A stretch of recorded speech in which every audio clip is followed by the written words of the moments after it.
ఆయన ఆ అబ్బాయిని చూసుకోవడానికి కావాల్సిన స్తోమత ఇవ్వాలి, ఆవిడకి లేదు. ఆ పిల్లాడి అమ్మమ్మ తాతయ్య వచ్చి మేము ఇంట్లో చూసుకుంటాం, నువ్వు నీ పని చూసుకొని కార్యక్రమం ఆశ్రమానికి వచ్చారు. ఆవిడ క్రిస్టియన్, రోజు క్రీస్తుని కలుస్తూ ఉంటుంది, బాగా చూసుకున్నాడు. 80 ఏళ్ళు అయిపోయింది ఆవిడకి. ఆ బోధకాలు ఎక్కువైపోయి అంటే బాగా శరీరం అంతా కూడా సన్నగైపోయింది, కాలేమో లావైపోయింది, దాకా వచ్చేసింది. సో మన ఇంట్లో జ్వరం వచ్చేసి లేవలేని పరిస్థితి అయిపోయింది. ఎప్పుడైతే లేవలేదో ఆవిడ కాలు వల్ల లేవలేకపోయింది. మొత్తం పుండు వచ్చేసి కుడిపోయి పురుగులు పడి ఎంత ప్రయత్నం చేశాం. ఆవిడని చూసుకోవడానికి వచ్చిన నర్సు కూడా పని చేయడానికి కాలిపోయింది. అంత ఆ మొత్తం డాక్యుమెంటరీ అంతా స్మెల్ రావడం మొదలుపెట్టింది.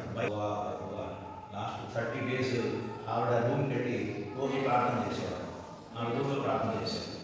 సో 5:30కి ఆవిడ భగవంతులో కలిసిపోయింది. నేనుంటే అవన్నీ సంస్కారం మేమే చేస్తాం. సో నేను ఇక్కడ ఉన్నాను. సో డాక్టర్ గారు అయ్యా మీరు వేరే చదువుతున్నారు, మేము చూసుకుంటాము. సో సూర్యకాంతమ్మ నిజానికి ఎంత మంచి తల్లి అంటే మనవడు బాగుంటే చాలు అని మన దగ్గరకు వచ్చింది. ఆ మనవడు ఆ 8 ఏళ్లలో 8 సార్లు కూడా రాలేదు. వాడికి ఇంజనీరింగ్ అయిపోయి ఉద్యోగం చేస్తున్నాడు. వాడికి ఫోన్ చేస్తే అతడు 10 సార్లు ఫోన్ చేస్తే ఒక నెల క్రితం వచ్చాడు, స్వామి నేను లీవ్ పెట్టి వచ్చాను స్వామిని. 1 గంట సేపు ఉన్నాడు ఆవిడ దగ్గర, ఒక ఫోటో తీసుకున్నాడు సెల్ఫీ. మళ్ళీ ఫోన్ అసలు వాడికి చెప్పిన రే ఇట్లాంటి మనిషిని నువ్వు చూసుకోలేని దురదృష్టవంతులుగా అయిపోయావా నువ్వు. 1 minute silence.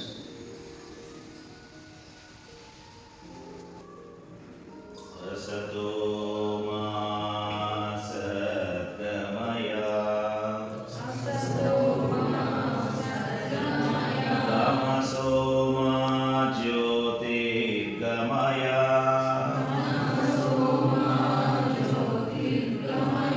మృత్యోర్మా మృతంగమయ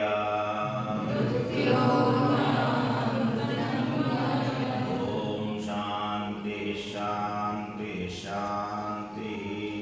సూర్యకాంతమ్మ ఆత్మకి శాంతి కలగాలని, మళ్ళీ జన్మ ఉండకూడదని, దేవుడి దగ్గర ఉండిపోవాలని అభయ సంస్థకి ఎంతో ఆధారంగా నిలిచినటువంటి వారి